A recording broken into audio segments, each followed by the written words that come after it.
भारत ने अब अपना सबसे बड़ा योद्धा मैदान में उतार दिया है। इसका नाम है आईएनएस अर्नाला। हाल ही में जब भारत के chief of defence staff general Anil Chauhan की मौजूदगी में इसे नौसेना में शामिल किया गया, तो ये सिर्फ एक जहाज की कमीशनिंग नहीं थी, ये दुश्मनों के लिए एक ऐलान-ए-जंग था। हम आपको बताएंगे कि आखिर वो क्या वजह है जिसके चलते चीन और पाकिस्तान का ध्यान भारत के इस नए योद्धा पर टिक गया है, और क्यों इसे पनडुब्बियों का काल कहा जा रहा है। तो बने रहिएगा वीडियो पर, और इस संबंध में आपके जो भी विचार हो कमेंट में लिखकर जरूर बताइएगा। आईएनएस अर्नाला एक ऐसा वारशिप है जो भारत की सेल्फ रिलायंस और इंडिजिनस डिफेंस कैपेबिलिटी का एक जीवंत प्रमाण है। ये वॉरशिप इंडियन नेवी के लिए एक नए युग की शुरुआत के समान है।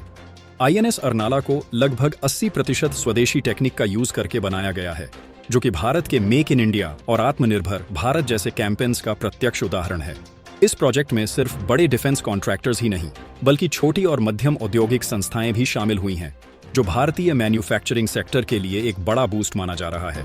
आईएनएस अर्नाला सिर्फ एक वारशिप नहीं, एक सिंबॉलिक मैसेज भी है।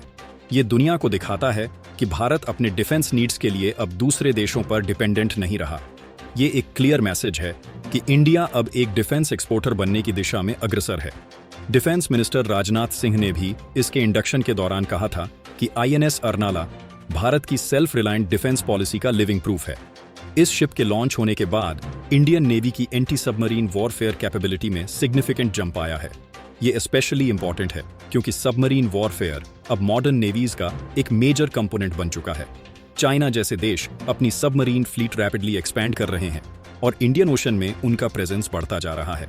आईएनएस अर्नाला जैसे वेसल्स इंडिया को उनके अगेंस्ट अर्ली डिटेक्शन और टैक्टिकल एडवांटेज देंगे। भारत की कई मेजर डिफेंस कंपनियों ने मिलकर इस वारशिप को एडवांस्ड टेक्नोलॉजी से लैस किया है। इसमें Bharat electronics limited, L&T, Mahindra defence और Megha engineering and infrastructure limited जैसे एस्टैब्लिश्ड फर्म्स ने अपना योगदान दिया है। इन फर्म्स के अलावा 55 से ज्यादा एमएसएमईज यानी micro, small and medium enterprises भी इसके निर्माण में शामिल रही हैं। ये बात बताती है कि डिफेंस मैन्युफैक्चरिंग अब सिर्फ एक या दो बड़ी कंपनियों तक सीमित नहीं रही, बल्कि देश के अलग अलग कोने से छोटी यूनिट्स भी इसमें एक्टिवली कंट्रीब्यूट कर रही हैं। आईएनएस अर्नाला का डिजाइन और इसका प्राइमरी रोल भी बहुत ही स्ट्रेटेजिक है। ये worship specifically anti submarine warfare के लिए डिजाइन किया गया है, जो शैलो वाटर यानी समुद्र के तटवर्ती इलाकों में ऑपरेट कर सकता है। यह सब surface level surveillance, coastal protection, intelligence gathering, search and rescue missions और low intensity maritime combat operations जैसे कई क्रिटिकल टास्क्स को अंजाम देने में केपेबल है। इसका डिजाइन उस तरीके से किया गया है कि यह कोस्टल और नियर शोर एरियाज में स्टेल्थ और हाई एफिशिएंसी के साथ ऑपरेट कर सके। ये वॉरशिप ना सिर्फ टेक्नोलॉजिकली एडवांस्ड है, बल्कि ये भारतीय नौसेना के लिए एक सिंबॉलिक शिप भी है। आईएनएस अर्नाला का नाम भी एक ऐतिहासिक रेफरेंस है। पहले भी आईएनएस अर्नाला नाम का एक शिप था जो 1970 के दशक में इंडियन नेवी का हिस्सा था। अब नए अवतार में आईएनएस अर्नाला भारत की इवॉल्विंग नेवल कैपेबिलिटी और फ्यूचर रेडीनेस को दर्शाता है। भारतीय समुद्री सीमाओं की रक्षा के लिए एक रिलायबल और एडवांस्ड वेसल होना बहुत जरूरी है। हिंद महासागर एक ऐसा रीजन है जहां जियोपॉलिटिकल टेंशंस बढ़ते जा रहे हैं। चाइना की एग्रेसिव प्रेजेंस, पायरेसी थ्रेट्स और इलीगल एक्टिविटीज काफी कंसर्न बन चुकी हैं। ऐसे में एक advanced anti submarine warfare ship जैसे आईएनएस अर्नाला का इंडक्ट होना एक बहुत ही स्ट्रेटेजिक डिसीजन है। ये न सिर्फ भारत की टैक्टिकल प्रेजेंस को एनहांस करेगा, बल्कि इंडिया की स्ट्रेटेजिक डिटरेंस पावर को भी मजबूत बनाएगा। आईएनएस अर्नाला के सेंसर्स और इलेक्ट्रॉनिक सिस्टम्स भी मॉडर्न और कटिंग एज हैं। इसमें sonar systems, radar suites, ESM systems और कम्युनिकेशन नेटवर्क्स जैसे कई एडवांस्ड टूल्स इंटीग्रेटेड हैं, जो इसे मॉडर्न वॉरफेयर के लिए रेडी बनाते हैं। इसके सोनार्स शैलो वाटर में ऑपरेट करने के लिए ऑप्टिमाइज्ड हैं, जिससे सबमरीन डिटेक्शन और ट्रैकिंग बहुत एक्यूरेट हो जाती है। रडार और सर्विलांस सिस्टम इसे एनिमी टारगेट्स को डिटेक्ट करने और उनका एक्यूरेट लोकेशन ट्रैक करने में हेल्प करते हैं। ये कैपेबिलिटीज इंडियन नेवी को प्रीएम्प्टिव एक्शन लेने में मदद करती हैं। इस शिप की एक और खास बात है इसका मॉड्यूलर डिजाइन। मतलब अगर कल को इंडियन नेवी को इसमें कुछ नए सिस्टम्स ऐड करने हों या एग्जिस्टिंग सिस्टम्स को अपग्रेड करना हो, तो ये वॉरशिप उसके लिए फ्लेक्सिबल है। मॉड्यूलर डिजाइन का मतलब है कि इसमें नए वेपन्स, ड्रोन या कम्युनिकेशन डिवाइसेस फ्यूचर में इजीली इंटीग्रेट किए जा सकते हैं। ऐसे डिजाइन फ्यूचर रेडी कैपेबिलिटी का प्रमाण है, जिसमें लॉन्ग टर्म अपग्रेडेबिलिटी का पूरा ध्यान रखा गया है। भारत की डिफेंस मैन्युफैक्चरिंग इंडस्ट्री में पहली बार इतना कोऑर्डिनेटेड और लार्ज स्केल इंडिजनाइजेशन देखने को मिला है। आईएनएस अर्नाला में जो प्रोपल्शन सिस्टम लगा है, उससे लेकर इलेक्ट्रॉनिक वॉरफेयर सिस्टम्स तक, सब कुछ भारत के ही इंजीनियर्स और कंपनियों ने डेवलप किया है। महिंद्रा डिफेंस और L&T जैसे प्राइवेट सेक्टर प्लेयर्स के इन्वॉल्वमेंट ने पब्लिक प्राइवेट पार्टनरशिप को एक नए स्तर पर पहुंचा दिया है।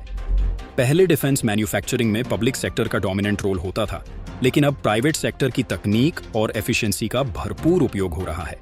इस वॉरशिप का टोटल वेट लगभग 1490 टन से ज्यादा है और इसका लेंथ है 77.6 मीटर, जो इसे एक पावरफुल और सिग्निफिकेंट वॉरशिप बनाता है।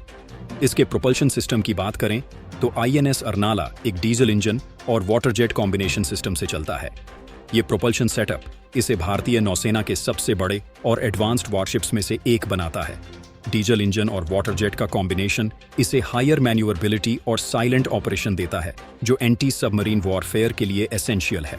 इसके अलावा कोस्टल एरियाज में इलीगल फिशिंग, स्मगलिंग और ह्यूमन ट्रैफिकिंग जैसे थ्रेट्स भी INS अर्नाला जैसे शिप्स के लिए की ऑन ऑपरेशनल एरियाज हैं। इस वॉरशिप का सर्विलांस और पेट्रोलिंग कैपेसिटी इसे इस टाइप के मिशंस में भी एक्सट्रीमली इफेक्टिव बनाती है। इंडियन कोस्ट गार्ड के साथ कोऑर्डिनेशन में इंडियन नेवी इस शिप का उपयोग हाई थ्रेट कोस्टल जोन्स में भी करेगी, जिससे मैरीटाइम लॉ एनफोर्समेंट और कोस्टल इंटेग्रिटी इंश्योर हो सके। एनवायरमेंटल एस्पेक्ट की बात करें तो INS Arnala eco friendly warships में से एक है। इसका इंजन, डिजाइन और पावर सिस्टम्स इस तरीके से ऑप्टिमाइज्ड किए गए हैं कि ये कम से कम कार्बन फुटप्रिंट छोड़े। नेवल इंजीनियरिंग में ये एक नया ट्रेंड है, एनवायरमेंटली सस्टेनेबल और एफिशिएंट वॉरशिप्स बनाना। डीजल वाटर जेट प्रोपल्शन इसका एक उदाहरण है, जो बेटर फ्यूल एफिशिएंसी के साथ लोअर एमिशंस एंश्योर करता है। INS अर्नाला का कंट्रोल और नेविगेशन सिस्टम भी स्टेट ऑफ आर्ट है। इसमें इंटीग्रेटेड ब्रिज सिस्टम लगा है, जिसमें एक सेंट्रलाइज्ड कंट्रोल यूनिट से पूरा शिप ऑपरेट किया जा सकता है। कमांडिंग ऑफिसर्स के पास रियल टाइम डेटा होता है शिप के सारे सिस्टम्स का, जो उन्हें क्विक और इफेक्टिव डिसीजन लेने में मदद करता है। ये रियल टाइम मॉनिटरिंग कैपेबिलिटी इस वॉरशिप को मॉडर्न बैटलफील्ड सिनेरियोज के लिए परफेक्टली सूटेड बनाता है। ट्रेनिंग और क्रू के लिए भी INS अर्नाला में स्पेशल फीचर्स हैं। इस वॉरशिप के अंदर क्रू के कंफर्ट और एफिशिएंसी को ध्यान में रखते हुए डिजाइन किया गया है। ऑटोमेशन और सिस्टम इंटीग्रेशन की वजह से क्रू की रिक्वायरमेंट कंपैरेटिवली कम होती है, लेकिन आउटपुट हाई मिलता है।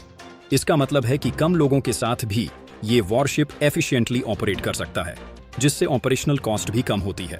ये वॉरशिप भारतीय shipyard garden reach ship builders and engineers Kolkata के द्वारा बनाया गया है, जो कि इंडियन नेवी के लिए पहले भी कई वेसेल्स बना चुका है। GRSI का एक्सपीरियंस और इंजीनियरिंग एक्सीलेंस इस शिप में क्लियरली दिखता है। इसका स्ट्रक्चरल डिजाइन रोबस्ट है, जो रफ सी कंडीशंस में भी इसे स्टेबल बनाता है। ये एक क्रिटिकल फैक्टर है, क्योंकि वॉरशिप्स को एक्सट्रीम वेदर कंडीशंस में भी ऑपरेट करना पड़ता है। INS अर्नाला के आने के बाद इंडियन नेवी के ओवरऑल स्ट्रैटेजी में भी एक बड़ा बदलाव देखा जा रहा है। अब नेवी ज्यादा फोकस्ड है एसिमेट्रिक वॉरफेयर, लिटोरल सिक्योरिटी और स्टेल्थ ऑपरेशंस पर। INS अर्नाला जैसे शैलो वाटर ऑपरेशंस के एक्सपर्ट वेसेल्स नेवी को डायनामिक ऑपरेशनल कैपेबिलिटीज दे रहे हैं। ये एक क्लियर इंडिकेटर है कि भारत की मैरीटाइम स्ट्रैटेजी अब मल्टी डायमेंशनल हो गई है। जब एक कंट्री अपनी डिफेंस कैपेबिलिटीज को इंडिजिनस टेक्नोलॉजीज से एम्पावर करता है, तो सिर्फ मिलिट्री स्ट्रेंथ नहीं बढ़ती, बल्कि उसका ग्लोबल स्टैचर भी बढ़ता है। INS अर्नाला की सफलता सिर्फ एक शिप बनाने तक सीमित नहीं है, बल्कि ये एक प्रोसेस को रिप्रेजेंट करता है, जहां भारतीय मैन पावर, टेक्नोलॉजी और विल पावर ने मिलकर एक वर्ल्ड क्लास वॉरशिप क्रिएट किया है। अंत में INS अर्नाला भारत के समुद्री सुरक्षा में एक गेम चेंजर बनने वाला है। इसकी कैपेबिलिटी, इसकी डिजाइन और इसकी इंडिजिनस नेचर इसे इंडियन नेवी का एक शाइनिंग स्टार बनाता है। ये सिर्फ एक इंजीनियरिंग मार्वेल नहीं, एक राष्ट्रीय गर्व का प्रतीक है। जैसा कि INS अर्नाला वेव्स को चीरते हुए भारतीय समुद्र में अपना मिशन पूरा करता है, वैसे ही भारत भी ग्लोबल स्टेज पर अपने स्वाभिमान और शक्ति के साथ आगे बढ़ता रहेगा।